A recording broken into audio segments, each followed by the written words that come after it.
প্রিয় দিনী ভাই বোনেরা, তোমরা কেমন আছো? আশা করি আল্লাহর অশেষ রহমতে ভালো আছো, আমিও ভালো আছি। আজকে তোমাদের সাথে আলোচনা করতে যাচ্ছি দোয়া কবুল নিয়ে।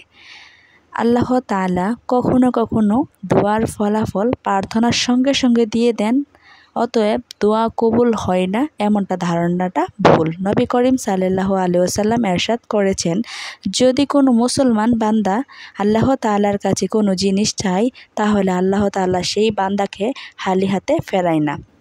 আল্লাহ তাআলা সেই বান্দার দোয়া কবুল করে। হয়তো সেই জিনিস তাকে তৎক্ষণাৎ দান করেন অথবা দুনিয়া ও আখিরাতে তার জন্য জমা রাখেন।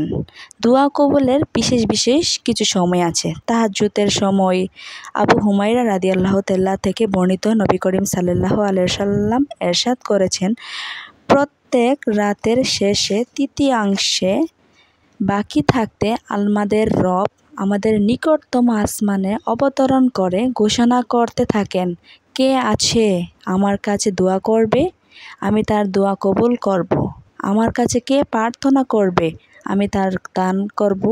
আমার কাছে কে তার গুনাহ মাফ চাবে, আমি তাকে ক্ষমা করে দেব। আজ এই পর্যন্তই। ভালো থাকবেন সকলে। আসসালামু আলাইকুম।